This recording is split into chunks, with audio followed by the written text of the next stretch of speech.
This is the eLearn podcast. If you're passionate about the future of learning, you're in the right place. The expert guests on this show provide insights into the latest strategies, practices, and technologies for creating killer online learning outcomes. My name's Ladek, and I'm your host from OpenLMS. The eLearn podcast is sponsored by eLearn Magazine, your go-to resource for all things online learning. Click-by-click how-to articles, the latest in EdTech, spotlight on successful outcomes and trends in the marketplace. Subscribe today and never miss a post at elearnmagazine.com. And OpenLMS, a company leveraging open source software to deliver effective, customized, and engaging learning experiences for schools, universities, companies, and governments around the world since 2005. Learn more at openlms.net. Hello, everyone. My name's Ladek, and my guests for this episode are Andy Morgan and Steve van der Westhuizen.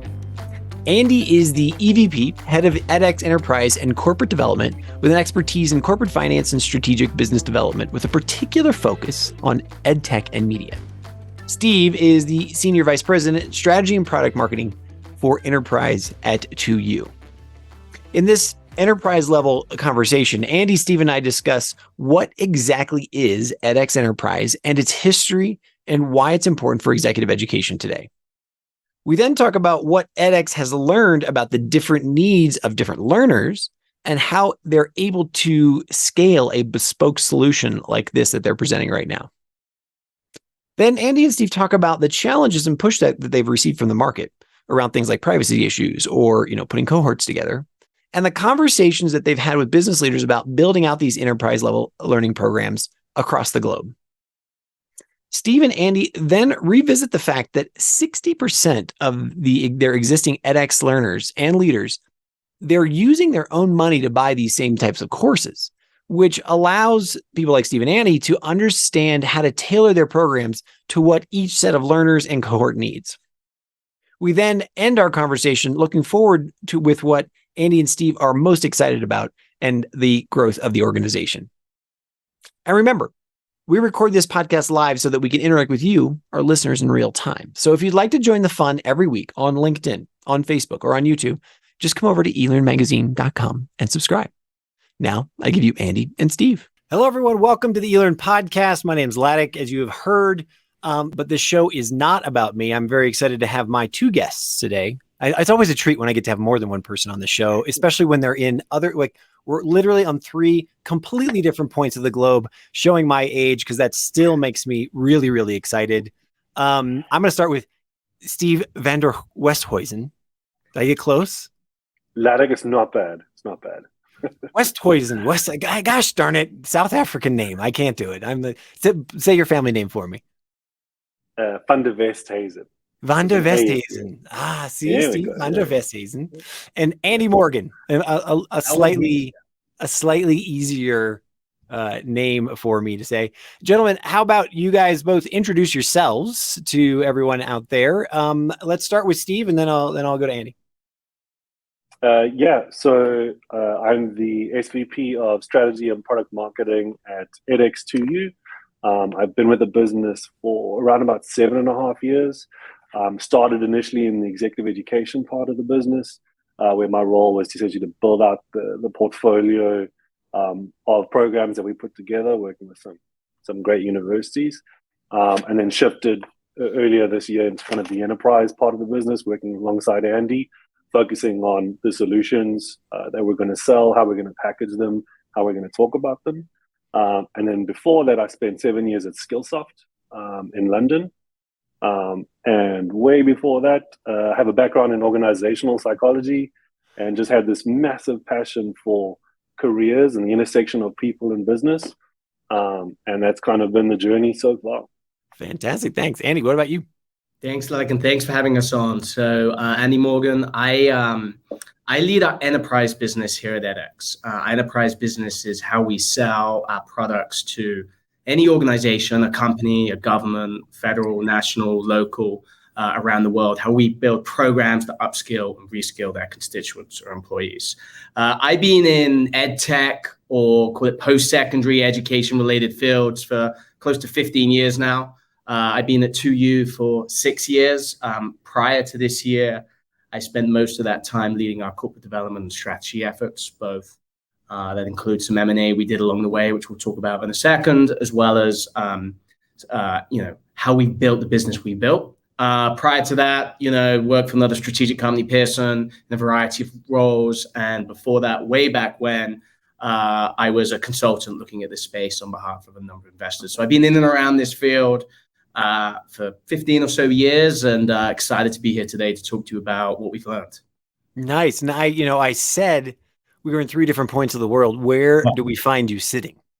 Well, so I am in Maryland, just on the outside of DC, Washington, DC, but I am not native to these shores, as you may tell. So I am a Brit by birth, but I've been based in the US now for 10 years and home here in DC. And Steve? Cape Town, South Africa. It's a beautiful place. Excellent. I love that. Maryland, Cape Town, South Africa, and Mexico City, Mexico. Obviously, what we're going to talk about today is how do you kill it in this executive learning, executive education, skill building sector? Before we dive into that specific question, I want to know the edX story, right? Yeah. So edX was there. It was a huge resource, a platform that many people learned about, many people utilized and everything like that. And then it was purchased by 2U, in one of the biggest deals of the EdTech, universe. Just in terms of, wow, like I think a lot of eyes opened up that this was a really nice content grab. So tell us more about what edX, especially from the executive education standpoint and those kinds of things. Like, give me that history and where does it stand today? Yeah. So edX is a global learning platform, global online learning platform. It's really, we exist globally, and at its core, what we do across edX is we work with some of the best content producers, providers on the planet, including 36 of the top 50 universities on the planet, Harvard, MIT, Yale, Oxford, but also corporate partners, IBM, Google Cloud, et cetera, et cetera. And we work with them on a continuum of products, from free open courses that anyone can go audit on their own time, all the way up to, master's degrees, postdoc degrees. We have a Yale program, grad program to be trained to be a physician's assistant, the only online one in the United States, and everything in between. Well, I can come and get I'm sorry to interrupt, but I was not aware. Like, I can get a full. Yeah, it's a wonderful program. It's a wonderful program with Yale, which the great beauty of these programs is we are training people in demand topics. Like if you've been to the hospital lately, like you see the PA, right? Mm-hmm. And there is a great shortage of them, but how do you, why, like traditional grad education, you have to uproot your family, move across the country to attend world-class grad school. So the value prop there is, let people stay in their communities, they learn in their communities, but they get a Yale education, and then they kind of stay in those communities and deploy those skills. Right. So we have in the 2U part of the business, we have a very big online degree business and kind of healthcare disciplines, nursing, et cetera, et cetera. But the story of how all of the business came together is, edX today is a single platform which we deliver all of those programs direct to consumer and increasingly kind of through an enterprise model, which I'll talk more about in a second. It came together through 2U, which was founded 15 years ago now, and 3 really pivotal acquisitions. The first was Steve's business, or the business Steve worked for down in Cape Town, South Africa, Get Smarter. Get Smarter produces exec ed courses with the best universities and business schools on the planet, 6 to 8 weeks in really kind of topical, in-demand areas. And we can talk more about that in a second, but these wonderful cohort-based learning experiences. Then a couple of years later, we bought a business called Trilogy, which is a bootcamp business. So you can think of that as taking someone with no prior experience into an entry-level role in tech, data, coding, cyber, et cetera. And then a couple of years ago, we bought edX. edX was part of the MOOC movement, the massive open online course movement, about 10, 11, 12 years ago, and which was this magical moment. New York Times dubbed 2012 the year of the MOOC, this like lightning in a bottle moment where a couple of institutions looked to kind of democratize access to education on their campuses. And edX was formed through MIT and Harvard.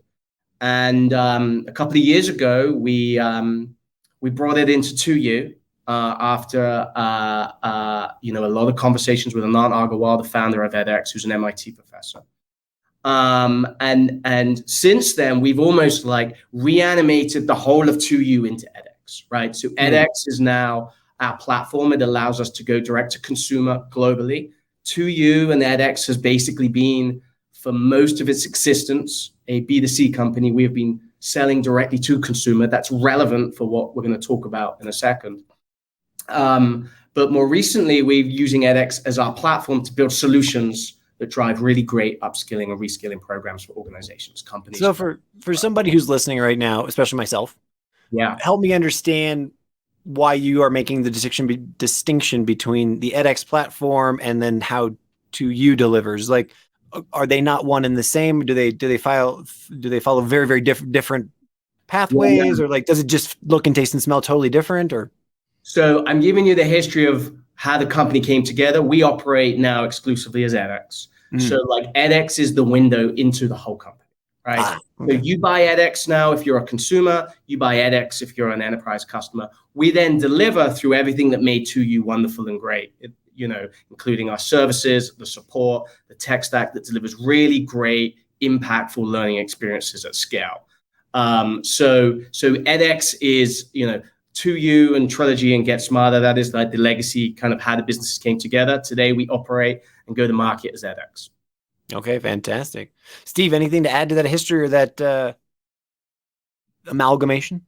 Hi there. I'm sorry to break into the show right now, but if you're enjoying this show, if you are challenged, if you're inspired, if you're learning something, if you think that you're going to be able to get something out of this to put into your practice, do me a quick favor. Pause right now and just hit subscribe on your podcast player right now. It doesn't matter which one, just hit subscribe, because that way it'll make sure that you never miss an episode in the future.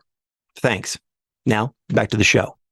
No, not too much. Other than what I'd say is the acquisitions themselves, when you line them up, they kind of start to allow us to meet a learner at whichever kind of point in their career that they're at, right? And so whether you're kind of starting out and you're kind of working out what my bachelor's degree should be, we've got some entry-level stuff on the edX platform, through to selection of MBAs, through to executive education when you're kind of mid-career and moving into kind of more senior levels of the business. And so I think what that does is it empowers us to meet a whole different range of needs, which we'll kind of jump into in a bit later.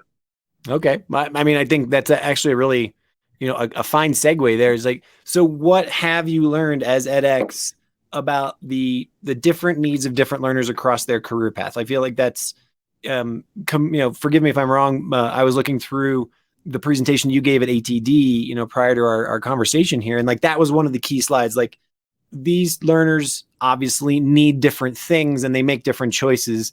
Talk to me about that.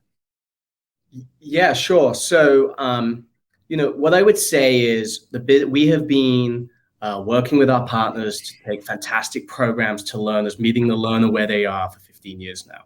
In doing so, like, we have our finger really on the pulse of like making sure we deliver the right product with the right experience and the right modality that drives the right outcome at the right age and stage of a learner, right? So, we call this kind of continuum of products from free through professional certificates and exec ed programs and boot camps, right the way up to, as we just talked about, Yale's PA program. And each of those, like each point along that curve, is kind of correlated with, a learner or a learner needs of trying to seek an objective. That objective is almost always progression in their professional careers, right? How do we meet the learner where they are? And so in doing so, we have 4,000 plus digital offerings across that spectrum. Now, what's interesting is as we've taken that insight to organizations looking to build, upskilling, reskilling, or exec ed programs, leadership programs within their organizations, we've taken that insight and we can now package it into a solution for those companies or governments. And what's interesting here, Ladek, is like there's a kind of false choice right now in talking about, how do companies think about building skilling programs or developing skills. And what does that mean for the employees looking to upskill and reskill their own lives and get career progression? The real marriage here, the two-sided challenge is both, right? How do you drive impact for the business? How do you use an upskilling and reskilling program to develop a kind of programmer learning that builds business capabilities, drive impact? And I can talk a little bit more about what that means. While also showing career progression for your employees, right? That means certification, cohort-based learning experiences. You know, for centuries, you've been able to go to a library and learn the latest and greatest of scientific progress. The reality is you, me, and most people learn from people, right? Learning is a social process. You learn kind of from your teachers and from your peers. And so we've really built that into the pedagogical delivery model that drives most of our success. So what we have seen is as we've packaged these amazing products and delivered it into solutions to organizations of many types, like the key is, how do you build a solution that builds to something bigger that drives to the organizational's agenda? Learning as a perk is one thing, but learning that drives real impact, like a supply chain organization looking to kind of work through post-COVID supply chains and digital transformation at the same time,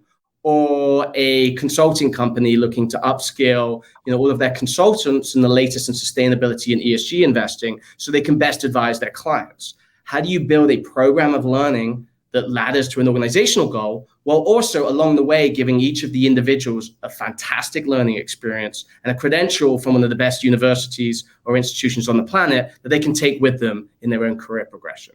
When you marry like career progression with business impact, that's where like kind of wonderful things happen in this space. Yeah, sorry, I didn't mean to almost cut you off there, but this sounds like it has to be a bespoke solution for whatever company you're working with, whatever enterprise you're about to work with, right? Because a local government versus a federal government, or an enterprise that has 100 people versus 10,000 people, the sector that they're addressing, or that they're competing in, all are very, very different. Steve, how do you take this to market? How do you how do you say, other than, anything other than, hey, we're going to kind of build this bespoke thing for you? Or I guess that's part of the special sauce here. I suppose talking about special sauce, I suppose part of the special sauce in our kind of executive education cohort learning experiences is the level of contextualization that we build into the pedagogical approach or the learning design, right? And so no matter what context you're coming from, I think the opportunity to get or learn from others in the same industry or a different industry, there is always some data points or some insights that you can pull into your thinking. And so on these cohort experiences, you're part of this global student cohort. You've also got access to. I want to just make sure I'm understanding. So like if let's just say I'm in Intel, whatever, some brand name out there, and I'm taking a managerial upskilling thing, am I also like potentially in classes with IBM or some other organization, or is it totally internal? That's what I'm trying to. Yeah. So we give kind of two paths. One, the organization can put their employees on the kind of standard cohort that's being run, and then absolutely you're joining a global cohort with students from a bunch of organizations. Or to Andy's point, we give them the opportunity to almost ring fence. What is your kind of closed cohort that you want to create? We then work with the teaching teams, and they kind of run live sessions that bring more of that deep contextualization just for that particular organization.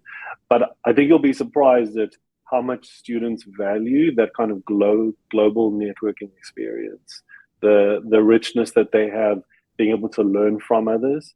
And then in terms of the assignments, it's very kind of application focused, right? So it's not just pulling from content and watching another 3,000 videos. The idea is almost kind of referencing and building in what you've learned from the peers and putting that into your assignment. Yeah, 100%. I would think that that's a huge draw for many people, right? I mean, myself included, when I did my MBA, that was part of the draw, was that I was going to be interacting with people from around the world and their experiences. I'm going to be able to say, hey, that's not how we did it here. Or have that aha moment. It's like, wow, I didn't realize that was even a possibility. So that seems, the opportunity there seems to be the real win. How do you then go to your enterprise clients and say, all right, look, we know you're not going to put your corporate secrets on the table here, and you're going to, your privacy issues and those kinds of things. Like, talk to me about that. That's what we would call the tailored models. So there we're saying to the customer, you have it's usually part of a specific transformation. So an organization is going through digital transformation. What they're going to do is they're going to select a bunch of senior leaders or managers who are going to lead that digital transformation. And then we're going to facilitate this closed cohort.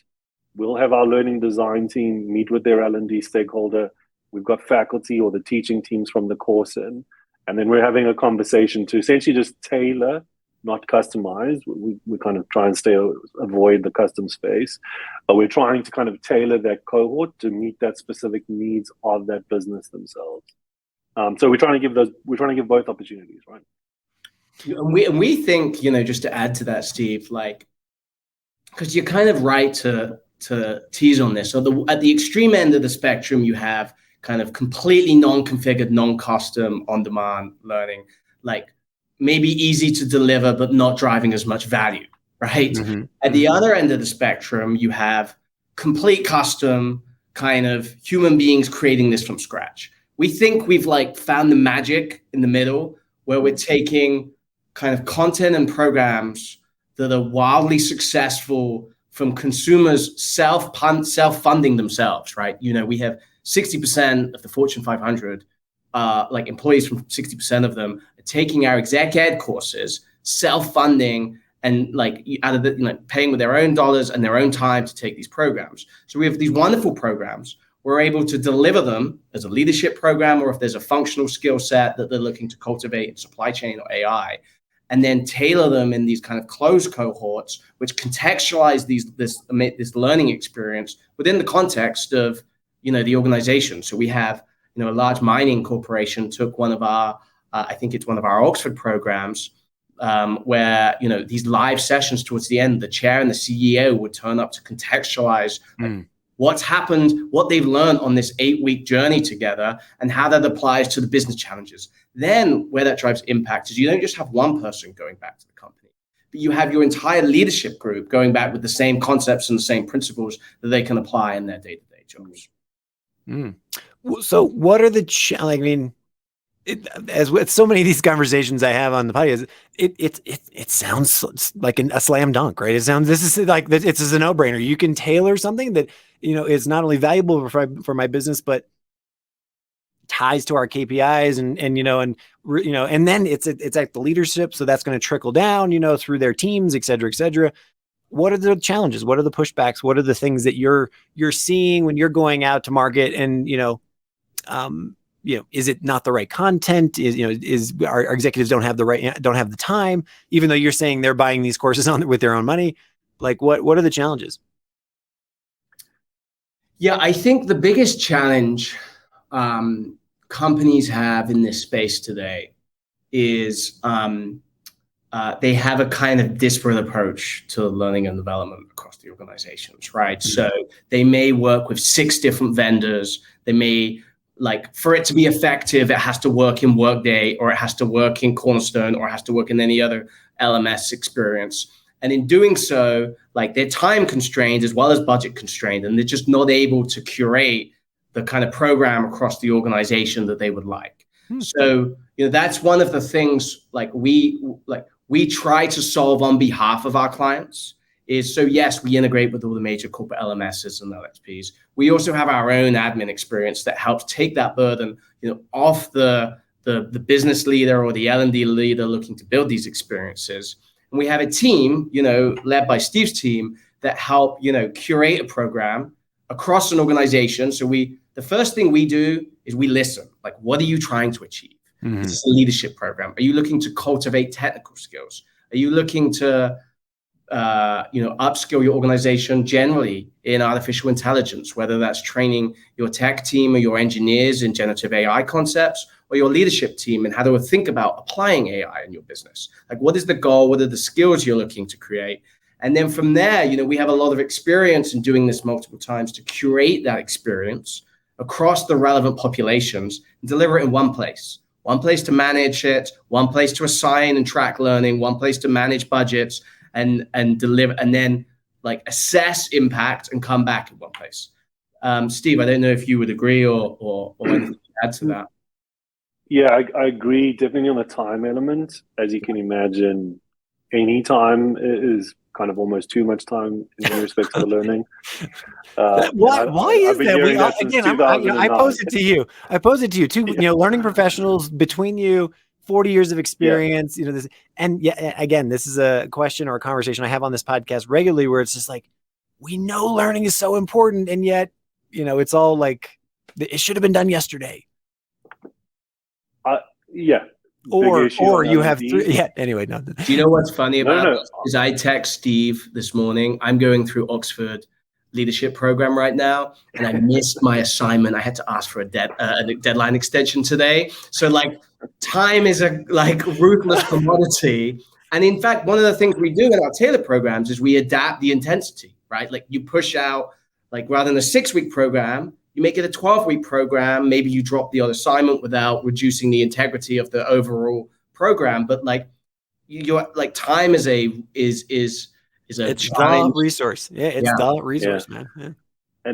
And I wonder if L&D thought a bit more like product marketers, they'd be a little bit more successful. So how can you continue to drive the value proposition and keep linking it to the why with your audience? I think we do a better job of getting folks engaged in learning. But if I go back to our previous point on the challenges, time is one. I would say intensity is another. So the programs themselves are from Oxford University, MIT, Harvard, Cambridge. Like, one does not simply, from the university's perspective, they're giving out certificates, right? One does not. We're not phoning this in. We're not phoning this one in. Yeah, we're not phoning this in. And so I think often our students are surprised that, like, shucks, I had to do an assignment and every week, and I genuinely had to apply myself. And the reason for that is we're so focused on the outcomes, and the universities are as well, that we almost insist on that element of rigor, right? Like, if you're going to commit to this program, you've got to go through these assignments. So we work in this tailored model. We kind of try and acknowledge and facilitate. And so instead of a 6-week program, kind of 6 hours a week, maybe we turn it into a 12-week program, and there's an assignment every second or third week. And so we're trying to accommodate as much as we can, but at the same time, guard that level of outcome desire that we're pushing for. So take me to bed to the level of the learner, right? How do I find myself stumbling into one of these? Are you having conversations with the head of L&D, the CLO, the whatever, to build out one of these programs, and then they're selecting who's showing up? Are you trickling into that conversation? And so the third part of that question would be like, how often do you maybe find people who are kind of put into one of these programs? They're like, maybe not, I don't want it, or wow, I didn't even know this was possible. All those different reactions. So all models exist, right? Certainly different L&D leaders or companies that have different ways of addressing this, from making available a broad catalog and kind of employees opt in. What we find drives, it depends on the goal, right? If the goal is to make learning available as a benefit to employees for employee retention, that is a different goal than designing a leadership program, or a different goal from trying to cultivate,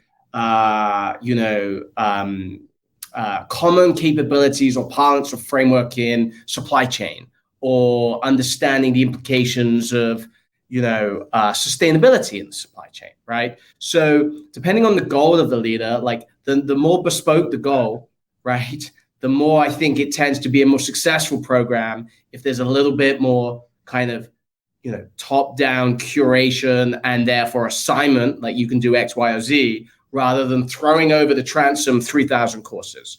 Throwing over the transom 3,000 courses generally isn't a great model for driving high impact for both the employee and the employer. So maybe thank you for the answer. I guess what I'm very interested in is how bespoke could I get or can I get with the model that you're presenting? Because I could see typical business goals being achievable, such as better, more sales, higher productivity in general, more efficiencies, better safety. How granular can you get with a particular business in terms of we'd like to transform, or we'd like to enter into this market segment that we aren't into right now, or, hey, here's a new technology that we don't do yet. We'd like to bring that into our company. Like is it kind of anything's possible as long as it's in your catalog, or what does that look like? Maybe Steve, you want to take that one? Yeah. I wouldn't say kind of anything's possible. What we're building is a 6 to 8 week program of incredible depth and quality. And so, that's not a 2 week production process, put it that way.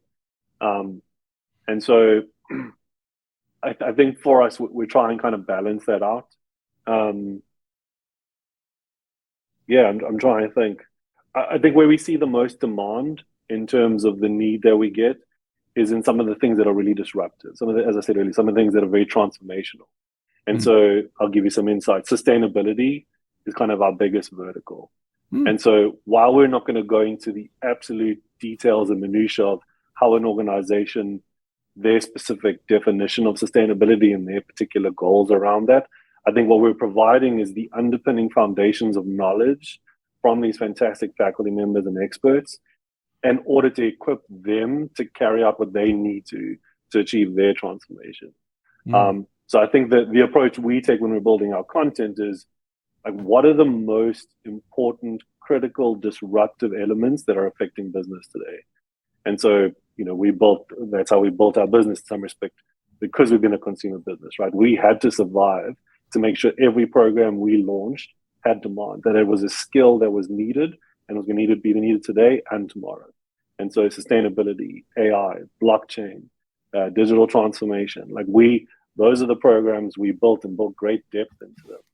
And then we took that to the next level and we went, okay, of all those disruptive topics, how do they affect the different functions in the business? And so sustainability, its biggest impact actually is in the finance area, because now they're having to report from a legislation perspective, what's their impact, the carbon net zero, the journey. There's a whole bunch of legislation requirements around that. And so again, for us, I suppose we're trying to build at that level that empowers them to use those capabilities to execute on what they need to. How much does this, like the question I want to ask is, does the tail wag the dog in terms of, you said, I believe it was you, Andy, that you were saying there was like some 60% of your learners, forgive me if I get the number wrong, that were, they were using their own money to buy these courses. So did you start to say, hey, wait, like leaders are coming out and these are the courses they're choosing. And then you go back to the enterprise and you're like, hey, guess what? You might want to invest in this because people are already spending their own, or was it the other way around? That's a fantastic question, because it's a bit of both. Like, it is no doubt somewhat of a superpower of ours that we have this huge consumer antenna. And these are, as I said, our learners in our consumer business taking, the Oxford Leadership Program, or, artificial intelligence implications for business strategy from MIT Sloan. They're not doing that as a conceptual learning exercise. This isn't just light reading on Saturday. They're doing that, investing, their own time and their own money. They're doing that to be more successful in their jobs and progress their careers, right? And so there is a direct feedback loop from our kind of consumer antenna. Obviously, our university partners and our content partners have their own point of view, right? That is a process we have refined in our product process for 15 years, building fantastic products that have value in the market. And now, as we've gone more and more into the enterprise business, we've been able to tackle that with the challenges companies have in the space, which often is, I think we think about the skill spectrum kind of at one end of the spectrum. You have these evergreen subjects around leadership and management and soft skills, right? That we continue to invest in, but no company has ever done taking individual contributors to managers or managers to leaders, right? So that is something we continue to work at. At the other end of the spectrum, you have these kind of disruptive topics that go on this journey, where our consumer business is an amazing feedback loop into the enterprise business. And I'll give you an example. And Steve, maybe you can add some color here because you've lived this more than me. But we look at AI now. AI, to state the obvious, is having a moment, right? but 3 years ago, it was having a moment, and it was called big data, right? And we saw a huge peak. And then, this followed the Gartner hype curve, right? The trough of disillusionment where then where's this real life application of AI? Then boom, ChatGPT launches and everything AI goes crazy. I think you can make the same argument with parts of our sustainability portfolio, with parts of, our blockchain portfolio, right? That they are following this disruptive tech. It goes through this curve, and as it matures, right, to take sustainability as an example, it's these concepts are then applied across these different functional areas, which is the third bucket, functional, whether it's finance or whether it's real estate or whether it's the supply chain organizations. How do they apply these principles within their functions? So we kind of have this portfolio that we've built over this time with this amazing consumer antenna. And the amazing thing about selling stuff to consumers for this conversation is they won't buy stuff that doesn't drive outcomes for them. It won't be successful. And so you're not relying on an annual renewal. And so you feed that back in. And then what's been great over the last year as we've increased our enterprise business, and Steve's kind of led this, is, well, what does that look like in the enterprise concept? How do we map that to kind of skills tagging that companies are thinking about, or the skills they're looking to cultivate, and create solutions for them? Solutions that solve similar problems at the employee level, right? You are upskilling an individual employee from A to B, but in aggregate add up to cultivating a series of skills that set up the organization for success. It definitely starts from our consumer heritage, but we've the last year, we've really begun to hone that as we've had these conversations. Is that fair, Steve? Yeah, absolutely. Probably the most interesting story to build on that. We launched a fintech program years ago, back in 2016. And as we started to watch how the students were engaging and what they were discussing blockchain. No one was really interested in fintech. They were talking about blockchain.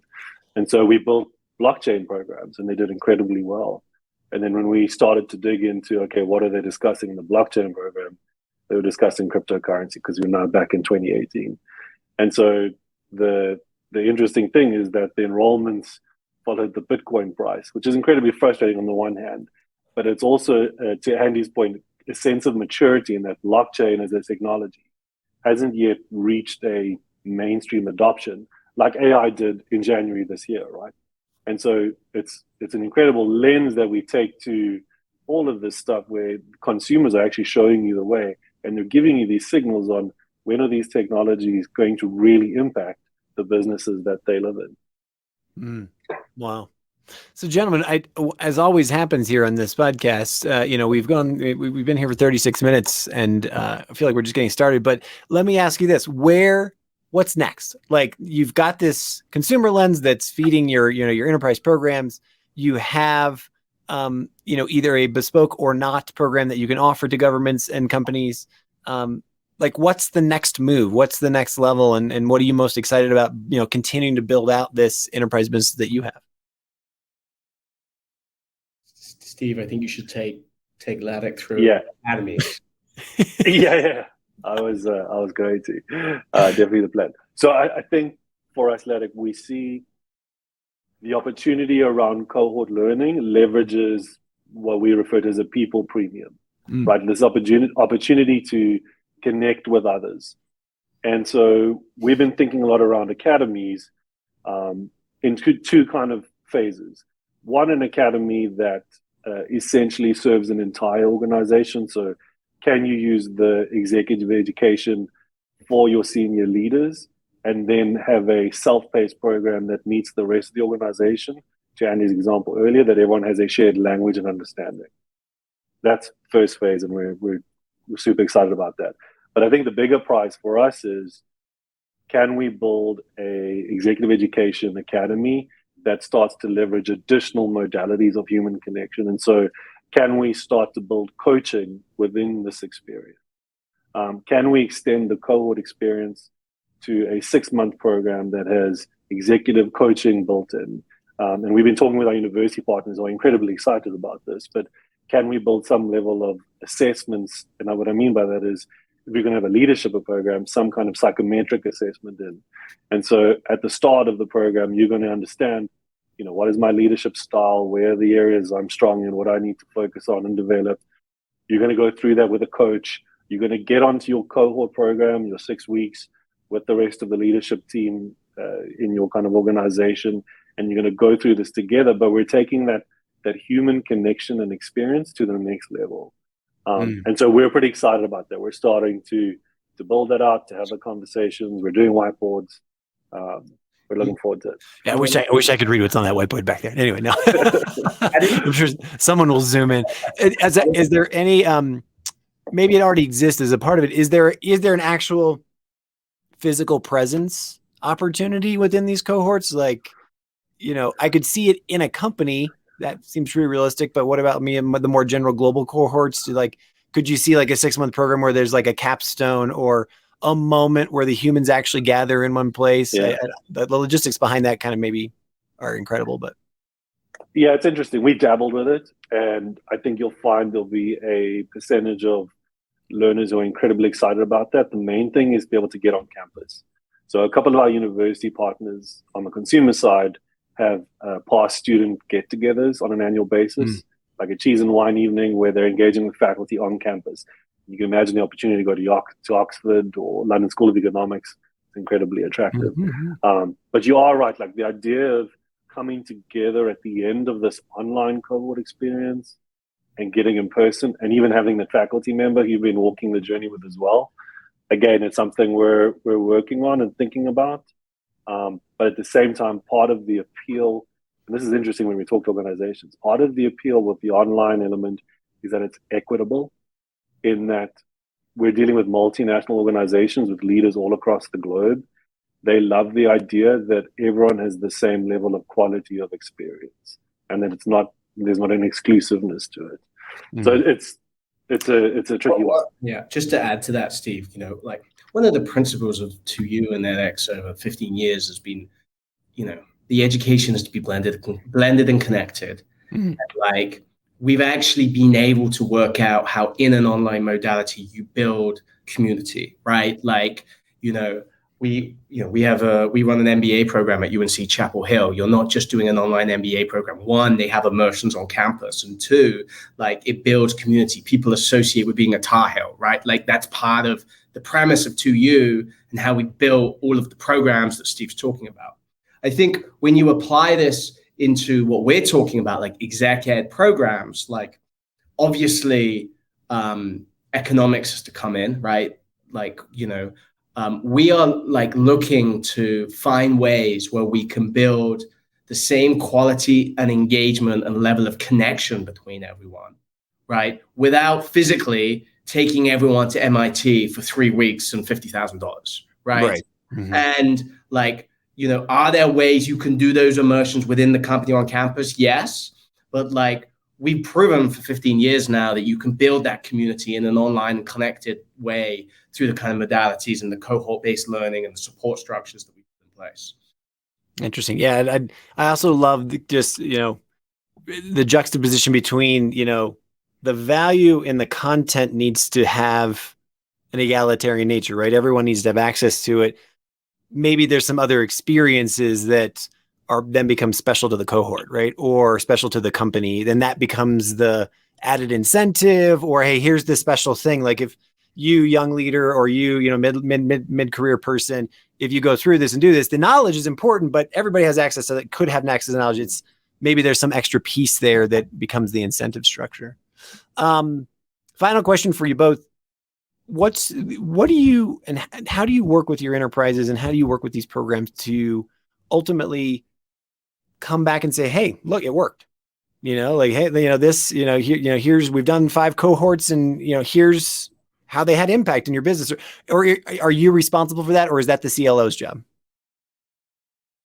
I think it has to be a shared responsibility, right? A key part, the first few questions when we meet a prospective new company and looking to think about working with us on the L&D program, the question like, what are you trying to achieve, right?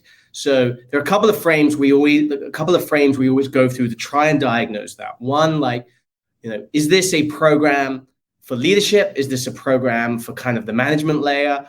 Are we talking about a leadership program, or are we talking about upskilling in key functional areas that are really critical to whatever their business agenda is? Like getting that clarity on which population and which type of learning is really critical.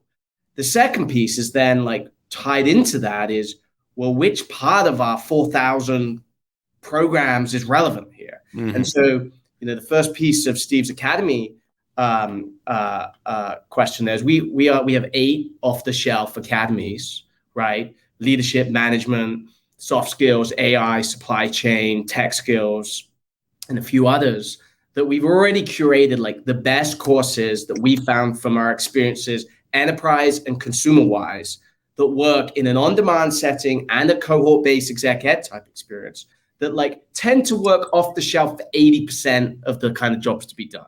Then the magic is, okay, well, what's the metric we're holding ourselves to? How we might tailor or change that? And then like, how do we come back 6 months later? But to give you a like very practical example,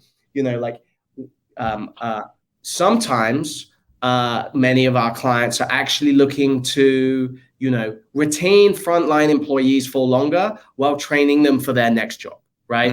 There, the metric of success is very different to equipping kind of new managers in how to manage people rather than being rockstar individual contributors.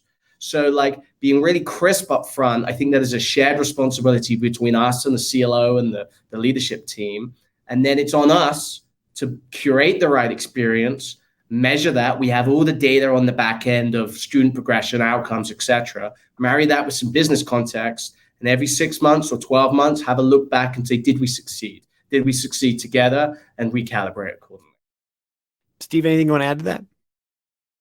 Yeah, quickly. In March this year, McKinsey released a report where they said career growth opportunities is now more important as a retention tool than someone's salary. And so I think a new paradigm or something new for L&D to think when measuring the outcomes and impact is how are the learners actually moving their career forward as well. So it used to be just the business impact? I wonder if it's now both. Like, can you measure both? Fantastic. Well, on that note, Steve van der Westhuizen. Yeah. You got it. You got it. It's so embarrassing that I'm like that. And anymore, you're both from edX to you, and I can't thank you enough for taking time out of your evening and your day up there in Maryland to speak to us about your enterprise solutions. How do people get a hold of you? What's, if they're interested in this, what's the best way to raise the hand and say, we want to learn more? They should get in touch. So we have go on our edX.com or edX.org to the enterprise tab, and you'll be able to get in contact with us that way, or reach out to me or Steve personally on LinkedIn. Yeah, it's probably the easiest way. Fantastic. Absolutely. Well, I wish you both a fantastic rest of your days. Thank you very much. Thank you. Great to be here. Thank you. Thank you again for listening to the eLearn podcast here from OpenLMS. I just wanted to ask one more time, if you enjoyed this show, if you learned something, if you were inspired, if you were challenged, if you feel like, this is something you can take into your practice, please do me a favor. And right now on your podcast player, hit subscribe. That way you're never going to miss a future episode. Also, come over to elearnmagazine.com and subscribe there as well, because we have tons of great information about how to create killer online learning outcomes. Thanks.